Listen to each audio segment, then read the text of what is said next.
Understood? Here is the entire narration in one single, uninterrupted cinematic flow, with no headings, no section breaks, nothing removed or compressed. A full continuous voiceover. This includes everything that was previously written, but now fused into one seamless narration, exactly as you asked. Long before Eisenhower stood in rooms filled with clashing allied tempers, he had already lived through decades of military transition, political tension, and changes that reshaped how armies fought and how nations cooperated. The world he grew into was not the world he would eventually command. At the turn of the century, the United States Army was small, still shaped by frontier traditions, and still uncertain of its place in global affairs. Europe dominated military theory. Old empires held prestige. The United States, despite its industrial strength, was not yet considered a major force in coalition warfare. But the First World War changed everything, and it changed Eisenhower with it, even without sending him into the trenches. When America entered the war in 1917, Eisenhower expected to deploy overseas, as most ambitious officers hoped to. Instead, he found himself assigned to stateside training camps, organizing tank units, and preparing soldiers who would fight under commanders like John Pershing and George Patton. It was disappointing, but it forced him to master something few officers ever truly learned: how to manage large, complex organizations under crushing pressure. He coordinated new equipment, oversaw training systems, and built units from scratch, responsibilities that taught him the quiet, patient administration required to make an army function long before he ever led one. Years later, this experience would become invaluable, though at the time it felt like a missed opportunity to earn battlefield glory. The interwar years were harsh on the U.S. Army. Funding collapsed. Units shrank. Promotions slowed to a crawl. Eisenhower spent years in relative obscurity, serving on staffs, writing reports, and studying military problems that many believed would never matter again. He learned from senior officers like Fox Connor, who introduced him to coalition warfare and warned that the next global conflict would require a commander capable of balancing competing national interests as carefully as battlefield decisions. Connor insisted that alliances were difficult, fragile, and essential, a lesson Eisenhower absorbed deeply. Meanwhile, the world beyond American shores was changing rapidly. Germany struggled under the weight of economic collapse and humiliation. Japan expanded its reach across Asia. Italy pursued imperial ambitions in Africa. The League of Nations proved unable to restrain aggression. By the 1930s, the foundation for another major conflict had already been laid. Though many leaders still hoped diplomacy could prevent catastrophe, Eisenhower watched from staff roles, studying the political fractures that were forming along the same lines Connor had warned him about. Europe fell into war in 1939. Germany's conquest of Poland, then Denmark, Norway, Belgium, and France shocked the world. The speed of the Blitzkrieg demonstrated a new form of warfare, one that demanded coordinated ground-air operations and rapid, decisive leadership. Britain stood alone, battered by bombing raids, stripped of allies, and fighting for survival across the English Channel. And in the United States, the debate intensified: should America intervene or stay out? President Franklin D. Roosevelt and his military advisors understood that a global conflict was unavoidable. But the nation was not prepared. Its military was small, equipment outdated, and public opinion divided. Congress authorized expansion, but the transformation from a peacetime army to a war-ready force required leadership that understood large-scale organization. Eisenhower, still far from famous, found himself increasingly involved in strategic planning roles as the army expanded. His skills were rare. He could speak plainly, calculate without ego, and work under pressure without breaking. Then came December 1941. The attack on Pearl Harbor forced the United States into full participation in the Second World War.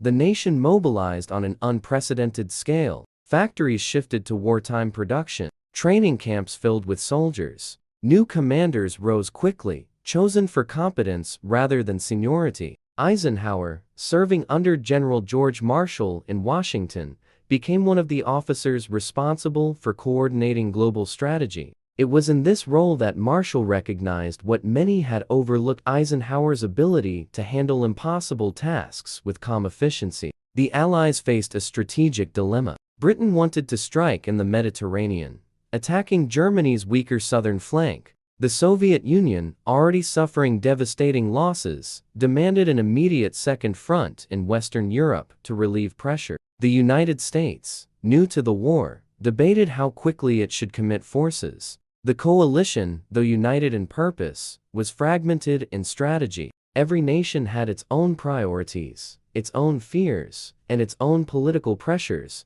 Eisenhower entered this world of conflicting interests, tasked with helping to forge a unified plan. His calm, methodical nature proved essential. Unlike many American officers who clashed with British counterparts, Eisenhower listened more than he spoke. He analyzed personalities, understood cultural differences, and learned how to bridge gaps that had defeated other commanders. British leaders, including Chief of the Imperial General Staff, Alan Brooke, and Prime Minister Winston Churchill, were wary of inexperienced Americans taking major roles in the war. Yet Eisenhower's patience and diplomatic skill allowed him to navigate their concerns without sacrificing American objectives. By mid-1942, the Allies needed a major offensive to shift momentum. The plan chosen was Operation Torch, the invasion of North Africa. It would be Eisenhower's first major test as a coalition commander, and it placed him in charge of American, British, and Free French forces.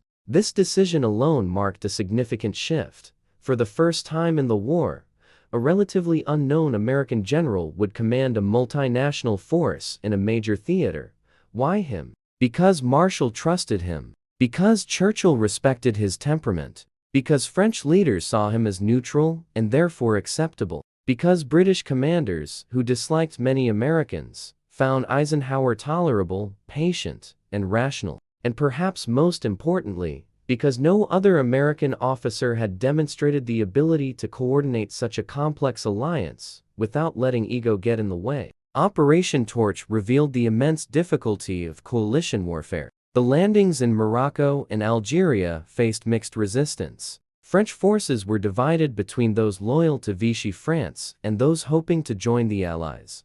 Eisenhower had to negotiate, threaten, persuade, and ultimately unify these factions while also preparing for German counterattacks. His headquarters became a diplomatic and military nerve center, filled with officers from different nations, each carrying their own assumptions and demands. The campaign exposed flaws within the Allied command, but also highlighted Eisenhower's strengths. When American forces suffered setbacks in Tunisia, critics demanded aggressive leadership. British commanders complained about American inexperience. American commanders grew frustrated with British caution. Yet through all of it, Eisenhower remained steady, absorbing blame, deflecting anger, and shaping a system that could function despite deep disagreements. The stakes rose as the North African campaign intensified. German General Erwin Rommel, one of the most respected field commanders of the war, pushed Allied lines repeatedly. The logistics of the theater were complex: poor roads, long supply routes, harsh terrain. Eisenhower had to oversee ground operations, manage air strategy, coordinate naval support, and maintain fragile political relationships, all while learning in real time what it took to lead in global war. By 1943, the Allies had achieved victory in North Africa. The next step was the invasion of Sicily, followed by Italy. Again, Eisenhower was chosen to command, not because he was the most experienced battlefield leader, others had more combat time, but because he was the only figure all parties trusted to maintain unity. The British trusted him. The Americans trusted him. Even the fracturing Italian government found him acceptable. No other Allied general had built such broad support. Yet his greatest test still lay ahead. As plans began to form for the invasion of Western Europe, the largest amphibious operation in history, the question emerged: who would lead? British forces wanted one of their own. Americans insisted on American leadership. Political leaders from both sides fought quietly behind closed doors, and the success of the entire war depended on choosing the right commander. This mounting tension, born from shifting alliances and conflicting priorities, was the landscape Eisenhower had to navigate long before D-Day was even scheduled. The question of whether he could unify all sides was no longer theoretical. It was rapidly becoming the decisive factor that would shape the next phase of the war. And that pressure, combined with new challenges emerging across the Mediterranean and the Atlantic, would define the next chapter of Eisenhower's rise.